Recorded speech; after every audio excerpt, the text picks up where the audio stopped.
राजकोटची घटना जेव्हा घडली, छत्रपती शिवाजी महाराजांचा पुतळा जेव्हा पडला, अख्खा महाराष्ट्र तुमच्यावर थुकला असता.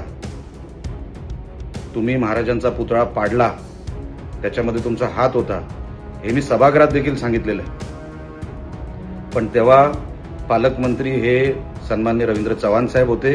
ती इन्क्वायरी कधी बसली नाही, नाहीतर अख्खा महाराष्ट्र तुम्हाला मारायला निघाला असता. तुम्हाला महाराष्ट्रात राहण्याची जागा मिळाली नसती. हे तुमचे पराक्रम आमदार असतानाचे.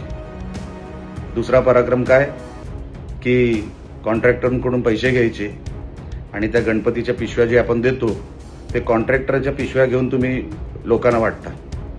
पेमेंट कॉन्ट्रॅक्टरचं. आणि नंतर कधी अतिवृष्टी आली, कधी वादळ आलं आमच्या कोकणात किंवा जिल्ह्यामध्ये, तर ह्यांची वैभव नाईक यांची ताडपत्रीची कंपनी आहे. ती महागात ताडपत्री देतात लोकांना. कोणाचं घर पडलं, काय नुकसान झालं. तुम्ही समाज कार्य करणारी लोक ना, मग महागात ताडपत्री का विकता लोकांना?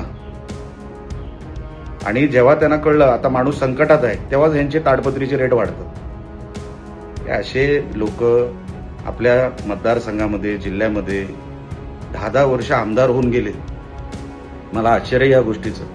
सभागृहामध्ये वैभवजी जे मी 1-1.5 वर्षात केलं, तुम्ही मागच्या 10 वर्षामध्ये तुम्ही तसा कामकाज करून दाखवा, किंवा मला दाखवा तुम्ही केलेला. सभागृहामध्ये दाखवा, सभागृहाच्या बाहेर दाखवा. एवढी विकास कामं मी मागच्या 10 वर्षामध्ये आणली. चॅलेंज आहे माझं तुम्हाला. विकासावर बोला. चांगल्या कुठल्या गोष्टी, हिंदू धर्माला पोषक काय आहे, हिंदू धर्म वाढेल कसा, तो संरक्षण त्याला कसं मिळेल, ह्याच्यासाठी प्रयत्न करा.